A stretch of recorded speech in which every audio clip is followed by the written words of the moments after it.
I'm going to be talking about a book called Just Don't Fall, a hilariously true story of childhood, cancer, amputation, romantic yearning, truth, and Olympic greatness by Josh Sundquist.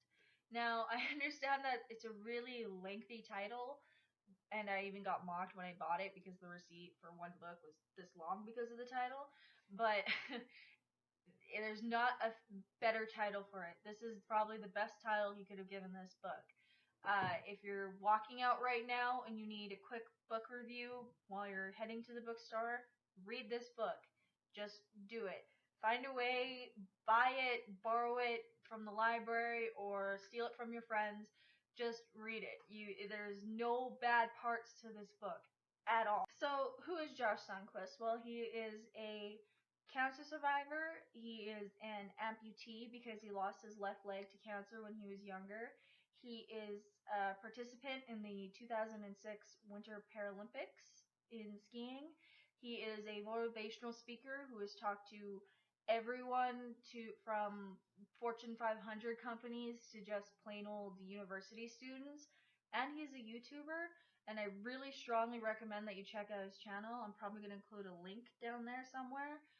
And I really recommend you go and check it out because he is hilariously funny and insanely happy-go-lucky. It's really infectious. This book is about Josh Sundquist when he was 9 and he was finding out that he had cancer and going through chemotherapy and how to handle his amputation and how his family handled him losing his leg to cancer and how the community handled losing his leg to cancer. It goes into how he found his passion for skiing, which I probably not giving much away considering you find out that he goes to the Olympics already, but he it talks about the reason he wanted to be a Paralympic skier originally was to get a nice uniform that he could wear to church when he was younger, and then later he wanted to be a Paralympic skier because he thought it would get him a girl.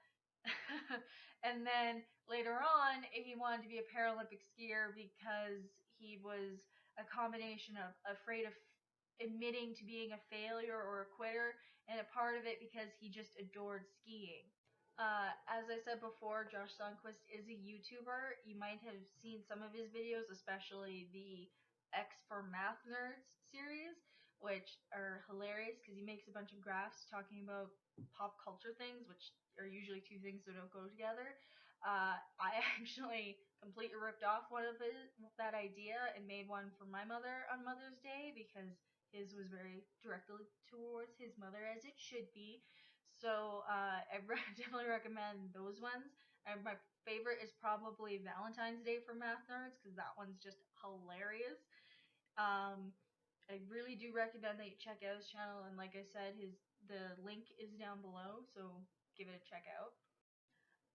If you are familiar with Josh Sundquist at all, be prepared to hear his voice throughout the book, but especially when he gets older, because a lot of the time, like, especially when he's exclaiming something, suddenly, like, the back of your mind, you'll hear Josh yelling at you, which is both funny and terrifying at the exact same time. The one moment that I actually had to put the book down for a moment was actually the first time you see Josh swear in his internal monologue. That threw me because it's in the middle of a very emotional scene, and I just saw an F-bomb, and it felt, and that's the perfect way to describe it because it was an F-bomb. I dropped the book for a second. I was like, did Josh Sundquist just swear? Because it doesn't quite fit with the rest of the book, and it really emphasizes how angry he was at that scene, and I think that really says something.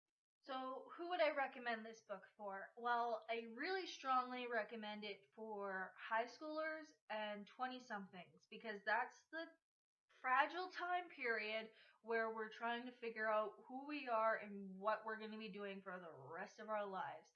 And one of the messages, at least that came across most strongly to me, was his original thoughts of, I don't have time to fail. That resonated with me very strongly, is that I don't have time to fail. I don't have time to do anything but succeed and figure out what I'm going to do right now.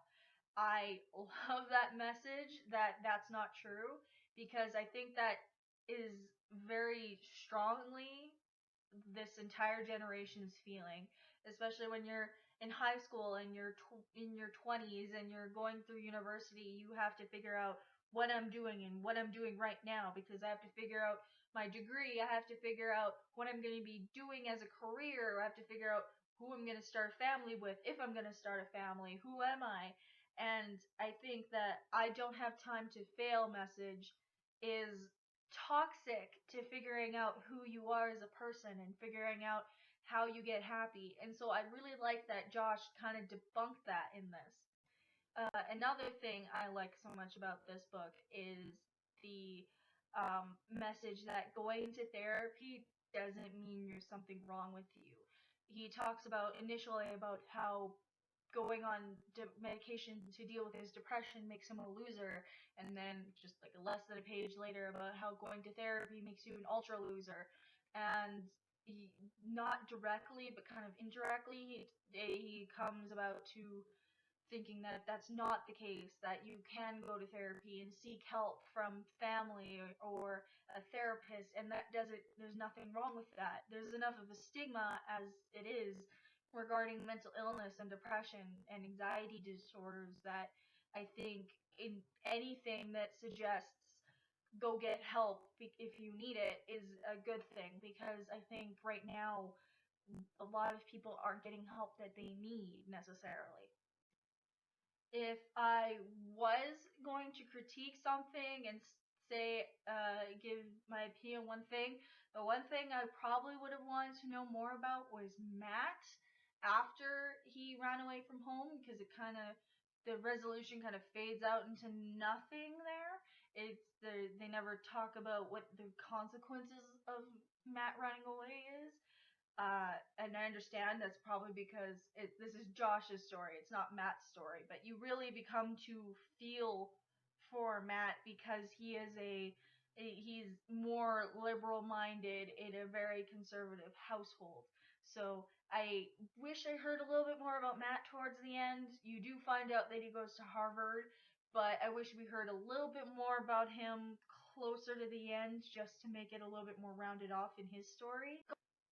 If you don't want to take my word for it that this is a good book and funny on its own, Josh actually made a series of YouTube videos just reading the book and drawing to it, and then later he got it animated. So I'm probably going to include a link to that playlist down below, because that's how initially I first heard about this book.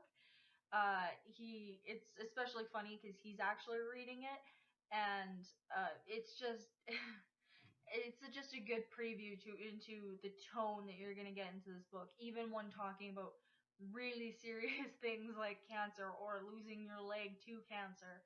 And if you just need a little bit of a preview, there is a playlist of all those videos. So overall, give the book a read, borrow it, go to the library. At one point, he had half the audiobook for free. I'm not entirely sure if that's still right. So you might need to go check out his YouTube channel to see if that's still going on. There's probably a link in some of his videos. I wish I read it sooner so I could have encouraged more people to subscribe to him, because had we gotten more people to subscribe to him, he would have told us the awkward story of how he dated his cousin. That's apparently a thing, and none of us know the story yet. Hopefully he spills that story soon enough. So I'm gonna say this one more time.